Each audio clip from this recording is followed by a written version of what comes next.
Hello everyone, কেমন আছো সবাই? আশা করছি সবাই অনেক অনেক ভালো আছো, সুস্থ আছো। সবার সুস্থতা কামনা করে চলে এসেছি আবারও একটা নতুন ফ্রেশ ব্লগ নিয়ে। এখন বিকেল ওই 4টে মতো প্রায় বাজতে যায়। তো বাইরে দেখো ঝমঝমিয়ে পড়ছে এখন বৃষ্টি। আর দুপুর থেকেই বৃষ্টিটা শুরু হয়েছে, খুব বেশি জোরে যে একটা বৃষ্টি হচ্ছে তা নয়, ওই ঝিমঝিম করে বৃষ্টি তখন থেকেই লাগিয়ে রেখেছে। আর এই যে আমি তো সারা দুপুর ঘুমোইনি, ওই ব্লগ এডিট ওইসবই করছিলাম। আর সোনা একটু আগেই ঘুম থেকে উঠেছে, আর উঠেই এখন দেখো ওকে ফ্রেশ ট্রেশও করিয়ে দিয়েছি। আর এখন এই যে বসে গেছে কার্টুন চালিয়ে। এত পরিমাণে জেদ হয়েছে, এখন কার্টুন ওকে চালিয়ে দিতেই হবে। ফোন না দিলে আবার এত পরিমাণে রাগ হয়েছে আরই। তো যাই হোক, এই যে ফোন দিয়ে বসিয়ে দিয়েছিলাম, দেখতেই পাচ্ছ কীভাবে এক মন দিয়ে ফোন দেখছে। আর ওই যে ওদিকে দাদা দেখো ওর পেছনে লাগছিল, ফোন নিয়ে নিচ্ছে, ফোন হাত দিয়ে ঢেকে দিচ্ছে। আর ওগুলো দেখেই ও আবার চিৎকার চেঁচামেচি ওইসব করছে, কিছুতেই হাত দিতে দেবে না দাদাকে ফোনে। এত পরিমাণে আড়ি হয়েছে এখন। তো যাই হোক, ওই যে ফোনটা নিয়ে এখন বসেছিল অনেকক্ষণ, ওই যে বসে বসে দেখছিল। আর ওই যে দাদাকে পাহারায় বসিয়ে আমি চলে গেছিলাম সোজা কিচেনে। তো রিককে বললাম তুই একটু লক্ষ্য কর, সেই ফাঁকে আমি এই কিচেনের কাজটা সেরে আসি। দেখতেই পেলে প্রেসার কুকারে বসিয়েছিলাম রান্না। আসলে না, আজকে একটা জিনিস বানাচ্ছি, এই প্রথমবার এটা ট্রাই করলাম, এর আগে কখনো বানাইনি যদিও। তো আজকে বানাচ্ছি হচ্ছে সাম্বার, আজকে হবে ইডলি, তার জন্য সাম্বার বানাচ্ছি। আজকে না ছোটো বোনরাও আসবে বাড়ি থেকে, কারণ ওরাও কালকে চলে যাবে, ওরা যেখানে মধ্যপ্রদেশ থাকে ওখানে চলে যাবে। 1 মাসের ছুটি ওদের শেষ। তো যাওয়ার আগের দিন এখন এখানে আসছে, এসে এখান থেকেই সকালকাল অনেক ভোর ভোর ওরাই বেরোবে। তো তার জন্য বোন ইডলি বানাবে বলেছিল, তার জন্য সমস্ত কিছু রেডি করে রেখেছে। আর এদিকে আমি সাম্বারটা অলরেডি যে রেডি করে ফেলেছি দেখো। যদিও ফার্স্ট টাইম সাম্বারটা বানিয়েছি, কিন্তু সাম্বারের কালারটাও সুন্দর এসেছিলো। যদিও এই যে ক্যামেরায় হলুদ হলুদ কালার এসেছিলো, কিন্তু ওটা ক্যামেরার জন্য, কিন্তু অরিজিনাল সাম্বারের কালারটা যেমন আসে না তেমনই এসেছিলো কিন্তু। আর যাই হোক, এই যে দেখো বলতে বলতে এই যে বোনরাও কিন্তু চলে এসছে। তো এই যে ঢুকে পড়েছে ব্যাগপত্র নিয়ে, বেশি ব্যাগপত্র আনেনি কারণ সমস্ত কিছুই ওদের গাড়িতে রাখা রয়েছে। কারণ কাল তো আবার খুব ভোর থেকে বেরোবে, তাই সব ব্যাগ আর বের করেনি, যেগুলো লাগবে ওগুলোই নিয়ে এসেছিলো। তো চলো, এখন অনেক কিছুই বানানোর রয়েছে, ইডলি বানাবো, ওগুলো তোমাদের সঙ্গে শেয়ার করব। তো চলো। দেখেছো রিভু, দেখেছো ঘরটা চেঞ্জ হয়ে গেছে, নতুন আলমারি, নতুন বিছানা। খেলবে? আর তুমি কি কাল চলে যাবে? যাবে না? ই বাবা, এখানে থাকবে? বাহ, এই যে ডোডো ভাই, এই দেখ নতুন বিছানা দেখ।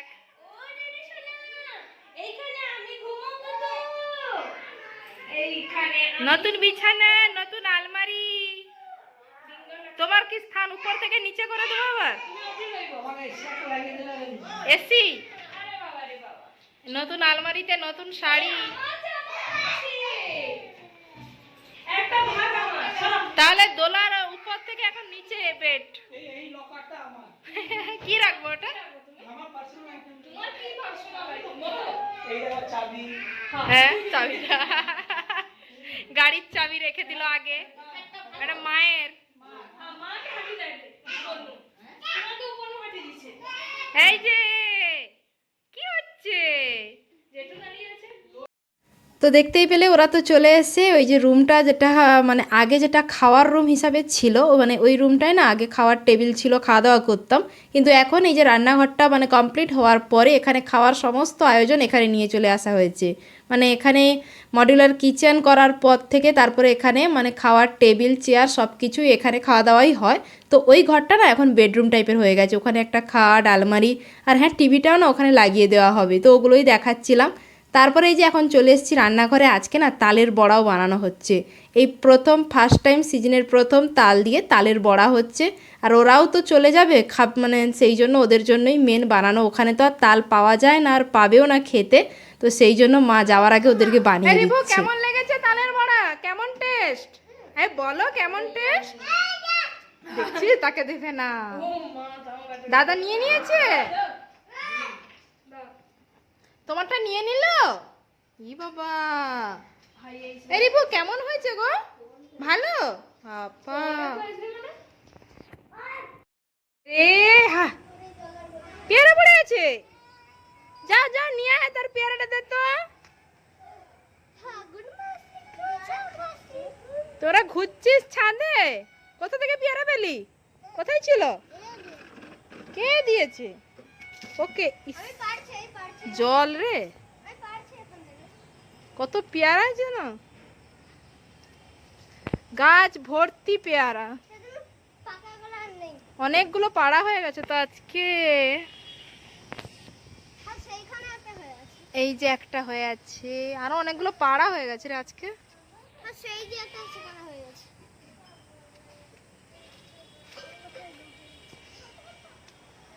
ইস দেখ, ডোডো ভাইকে দেখ কেমন করে বসে গেছে, আর তুই এই নোংরায় পা দিচ্ছিস না?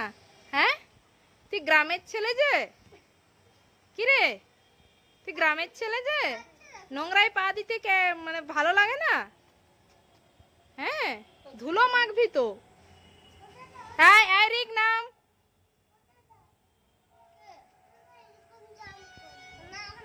আমি পেয়ারি পেয়ারা, গাছের ফ্রেশ পেয়ারা, তাই তো ভালো।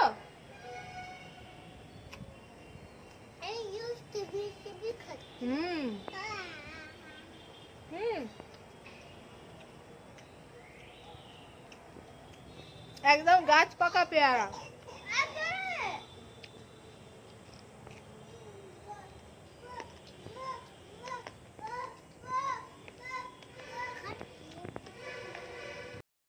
তো ছাদ থেকে চলে এসেছি এখন নিচে, এখন এই যে ইডলি বানানো চলছে। ছাদে তো অনেকক্ষণই ছিলাম, আর এখন ওই যে পেয়ারা গাছটা মানে ছাদটা হওয়ার পরে না পেয়ারা গাছটাই মানে ছাদ থেকেই হাত পেয়ে যায়, পাড়া যায় হাত দিয়েই, আর এত পরিমাণে এবারে পেয়ারা হয়েছে গাছটায়। তো আর ওইখানে ছাদে গেলেই সোনার প্রথম যেটা মানে দেখে ওই পেয়ারা গাছটার দিকে হাত বাড়ায়, ওকে পেয়ারা একটা পেড়ে দিতে হবে। মানে খেতে তো ঠিকঠাক পারে না, কিন্তু আবার ছাড়বেও না, ওই ওপরের পোর্শনটা একটু কুটে কুটে খায়। তো এই সবই করছিল, দেখতেই পেলে। তারপরে এই যে চলে এসেছিলাম নিচে, আর আমার আগে যদিও বোন চলে এসে আয়োজনগুলো করছিল। তারপরে এই যে আমি এখন এসে বোনকে বললাম তুই ক্যামেরাটা কর, আমি একটু ভিডিও বানাই। তো সেটাই করছিলাম, ওই বাটারগুলো ইডলি মেকারের ভেতরে ভরছিলাম। আর এই যে ইডলি মেকারটা দেখছো, এটা কিন্তু না অনেক আগের, মানে অনেক আগে একবার মা ব্যাঙ্গালোর গেছিলো, তো তখন মানে আনা। আর ইডলি তো সবসময় বাড়িতে একটা বানানো হয় না। তো সেই যে এই দেখো বসিয়ে দেওয়া হয়েছে ইডলি, যদিও এর আগে এক রাউন্ড ইডলি অলরেডি হয়ে গেছে। আর কি জানো তো, ইডলিটা প্রথমে এত পরিমাণে ডিস্টার্ব করছিল, ওই যে জড়ে যাচ্ছে। আর ইডলি মেকারের মানে এই থাকগুলো মানে স্ট্যান্ডগুলো এত পরিমাণে গায়ে গায়ে না ঠিকঠাক ফুলেই উঠছিল না, তাই প্রথম রাউন্ডটা না একটু ডিস্টার্ব করছিল। তো এই যে দেখো ইডলিগুলো মানে প্রথমে যে ইডলিটা হয়ে গেছে সেটাই কয়েকটা প্লেটে সাজিয়ে নিয়েছি, সঙ্গে নিয়ে নিয়েছি সাম্বার। আর ইডলি সাম্বার রয়েছে, কিন্তু নারকেলের চাটনিটা সঙ্গে থাকলে জাস্ট জমে যেত, কিন্তু ওটা আর বানাইনি। মানে আজকে এত পরিমাণে অনেক রকমের রেসিপি ছিল, মানে ইডলি ছিল, সঙ্গে তালের বড়া। তারপরে তোমাদের একটু পরে রাতের মেনু তোমাদের সঙ্গে শেয়ার করব, দেখতে পাবে আজকে কি কি মেনু রয়েছে। তো এত সবের জন্য না আর মানে ওই নারকেলের চাটনিটা আর বানাইনি। তো যাই হোক, এই যে নিয়ে চলে এসেছি, আর সোনাকে দেখো এখন পর্যবেক্ষণ করছে জিনিসটা কি না কি। তো ওটাই দেখো বসে বসে দেখছে এখন। আচ্ছা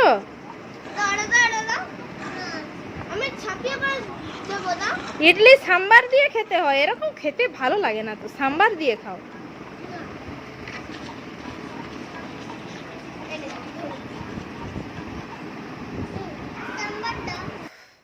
মানে আজকে সেই দুপুরবেলা তো ঘুমোইনি, ব্লগ টক পোস্ট করব বলে এডিট করছিলাম, ভয়েস দিচ্ছিলাম, মানে সেই তখন থেকে সাম্বার বানালাম। তারপরে ইডলির চক্করে ওই রান্নাঘর থেকে এদিকে ঘর পর্যন্ত, আর বাচ্চাগুলো এত পরিমাণে দুষ্টুমি করছিল, সব থেকে বেশি তো আমার সোনাটা, মানে এত চিৎকার আর এত দুষ্টুমি ওদের চক্করে, মানে হেঁটে হেঁটে পা দুটো পুরো ব্যথা হয়ে গেছে। মানে তার থেকে বানানোর থেকে কিনে খাওয়াটা অনেক বেটার।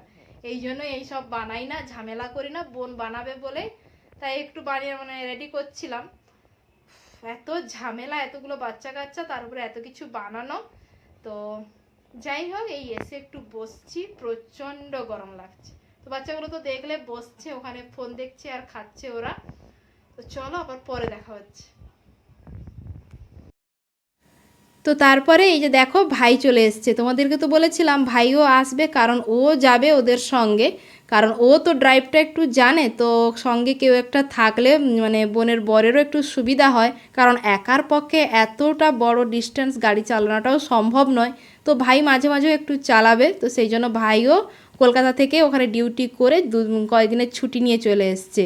তো এসে এখানে বসে গেছে গল্প করার জন্য, আর আমি ক্যামেরা করছিলাম দেখে ওটাই আমাকে বলছিল যখনই দেখি তোকে ক্যামেরাটা করতেই হয়। তো ওটাই বলছিলাম তোর মুখটা তো এতই সুন্দর, তাই আমার না ক্যামেরা করতে ভালোই লাগে। তো যাই হোক, আমাদের মধ্যে তো ইয়ার্কি এভাবেই চলতে থাকে সেই ছোট্টবেলা থেকে। মানে আমরা এত পরিমাণে মারামারি করি, এখনও পর্যন্ত আমাদের বিয়ে হয়ে গেছে, এখনও না মাঝে মাঝে আমাদের এখানে মারামারি লেগে যায়।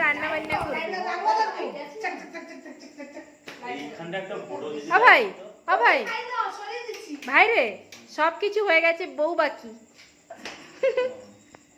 হ্যাঁ, তাড়াতাড়ি বিয়ে করে নে, এখানে ভাই তাড়াতাড়ি বিয়ে করে নে, এখানে রান্না বান্না করবে, আমরা খাবো, বুঝছিস? দেখ ইডলি সাম্বার বানিয়েছি, কেমন টেস্ট। হ্যাঁ হ্যাঁ রে, ভুলে গেছি, তোর বউর হাতে রান্না খাবো তাই। কেন? হ্যাঁ দেখ, সে খাবে খাবে তো। দেখ আমি সাম্বার বানিয়েছি, কেমন টেস্ট। আর একটু সাম্বারটা দিয়ে খা, ঠান্ডা তো কি হয়েছে, বের করে দে।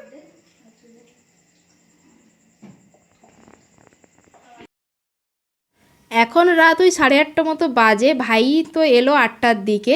তো তোমাদেরকে তো বলেইছিলাম আজকে রাতের মেনুতে অনেক কিছুই রয়েছে, মানে সন্ধেবেলা ওই ইডলি, তারপরে তালের বড়া, ওটা তো এক রাউন্ড ছিল, আর রাতের মেনুতেও অনেক কিছু রয়েছে। তার মধ্যে এটা হলো এই যে সর্ষে ইলিশ, আর যেটা বোনের সবথেকে পছন্দ সেটা হলো চিংড়ি মাছের এই যে বড়া, বড়া করে যে ঝোল হয় না, ওটা বোনের আবার খুব ফেভারিট। তো মা মানে চলে যাওয়ার আগে তাই মা ওটাই বানিয়ে দিচ্ছিল। আসলে মায়ের মন তো, যতই খাক না কেন, মানে যাওয়ার আগে মেয়ের যেগুলো পছন্দ না পছন্দ সেগুলো সব কিছুই খাওয়ানোর চেষ্টা করে। তো যাই হোক, তারপরে রাত্রে তো খাওয়া দাওয়া করে ঘুমিয়ে গেছিলাম সবাই তাড়াতাড়ি। এটা হলো না তারপরের দিন একদম সকালবেলা, এখন দেখতেই পেলে ঘড়ির কাঁটায় ভোর মানে 5:30 মতো বাজতে যায়। এই যে সবাই রেডি হয়ে পড়েছে যাওয়ার জন্য, আর এই যে ভাই উঠে একটু চা খাচ্ছিল, তারপরে সবাই মিলে বেরিয়ে পড়েছি। তো চলো এখন যাওয়া যাক। সোনাও কিন্তু না অলরেডি ঘুম থেকে উঠে পড়েছে, মানে ও ঘুমিয়েছিল, শুধু পাশ থেকে একবার বলেছি, মানে ডেকেছি চল যাবি নাকি, ও না উঠে পড়েছে, উঠেই মামার কোলে উঠে চলে গেছে ওখানে গাড়ির কাছে। আর এদিকে বোনও দেখো এই যে মন্দিরে প্রণাম করে নিল। তো চলো এখন ওইদিকে যাওয়া যাক। Lalu Lalu, good morning. Good morning.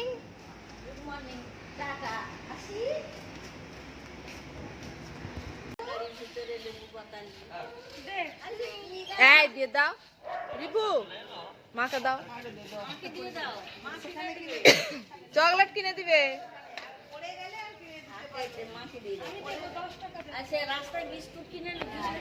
আরে রিপু চলে যাবে, ওঠ ওঠ, তোমাকে তুমি নম করবে না, ওঠ ওঠ, তুমি উঠে চলে আসছ। তুমি কোথায় যাচ্ছ, ঠাম্মির বাড়ি নাকি? তুমি কি ঠাম্মির বাড়ি যাচ্ছ? এদিকে দেখতে পেলে বোনের ছেলের আবার রাগ হয়ে গেছে। আসলে দিদিন ওকে কিছু টাকা দিয়েছিল হাতে যাওয়ার আগে, তো ওটাই না ওর মা আবার হাত থেকে নিয়ে নিয়েছে, কারণ বাচ্চা ছেলে কোথায় হাত থেকে টাকা ফেলে দেবে, সেই জন্য আমরা যতই বলছিলাম দিয়ে দাও, কিন্তু ও তো কিছুতেই দেবে না টাকাগুলো। তো ওটাই ওর মা না জোর করে নিয়ে নিয়েছে, তার জন্য আবার বাবুর রাগ হয়েছে। দেখতেই পাচ্ছ কেমন মুখ গোমরা করে আছে, এতবার ডাকছি একবারও মুখ ঘুরে তাকালোই না। তো যাই হোক, এই যে এখন ব্যাগপত্রগুলো ভরা চলছিল, যদিও আগের দিন রাত্রে ওরা সমস্ত কিছু মানে গাড়িতে ভরে রেখেছিল, ওই সকালের টুকটাক জিনিসগুলো ওগুলোই এখন ব্যাগে ভরা চলছে। আর ওদিকে সোনাকে দেখতে পাচ্ছে উঠে পড়েছে মিমির কোলে, ওরও রিয়াকশানটা দেখবে একটু করে কি করছে না করছে। আসলে না বোন ওকে গাড়িতে বসিয়ে দিয়েছিল, আর উনি মানে কিছুতেই গাড়ি থেকে নামবেন না। তো চলো দেখতে থাকো সোনা কি করছে না করছে। ঠিকঠাক গাড়ি চালিও, ঠিক আছে?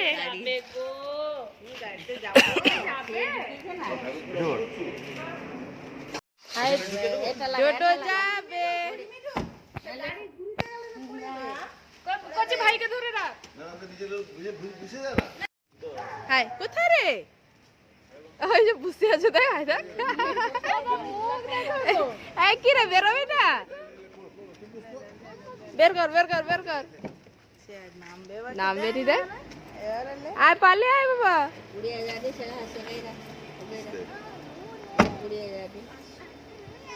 না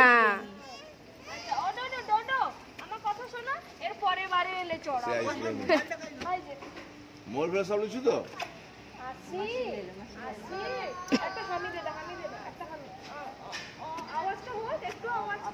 না গাড়ি থেকে বের করে দিয়েছো। তুই যাবি তুই যাবি তুই যাবি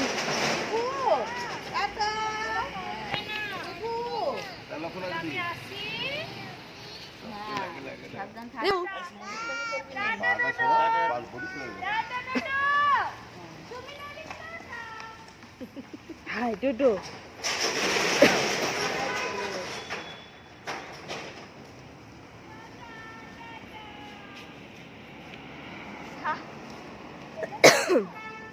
হাই ডুডু চলে মুখ দেখতে। তো ওরা তো বেরিয়ে গেল, দেখতেই পেলে ওদের গাড়ি ছেড়ে দিয়েছে। তারপরে আমরা চলে এসেছিলাম ঘরে, এসে সোনাকে একটু খাওয়াচ্ছিলাম। আর সত্যি বলতে মানে একটা মাস ওরা এসেছিল, কীভাবে যে একটা মাস কেটেও গেল ওরাও হয়তো বুঝতে পারেনি। মানে এখানে ওর শ্বশুর বাড়ি এদিক ওদিক ঘোরাঘুরি করে সত্যি মানে শুনতে একটা মাস অনেকটা বেশি দিন লাগে হয়তো, কিন্তু সত্যি কিভাবে যে কেটে যায় দিনগুলো বোঝাই যায় না। আমিও বুঝি যখন আমার বর্মশাই আসে বাড়ি, মানে সত্যি কিভাবে যে দিনগুলো কাটে নিজেও না টের পাই না। এভাবেই সত্যি দিনগুলো কেটে যায় এক এক করে। কিন্তু কি আর করা যাবে বলো, সবাইকে তো সবার গন্তব্যে পৌঁছতে হবে, কারোর জন্য তো আর কিছু থেমে থাকবে না। তো যাই হোক, চলো আজকের মতো ব্লগটা এখানেই এন্ড করছি। ব্লগটা কেমন লাগলো অবশ্যই কমেন্ট করে জানাবেন, ভালো লাগলে অবশ্যই লাইক করো, আর এখনও আমার চ্যানেলটা যারা সাবস্ক্রাইব করোনি প্লিজ সাবস্ক্রাইব করে দিও। চলো টাটা, দেখা হবে নেক্সট কোনো ব্লগে।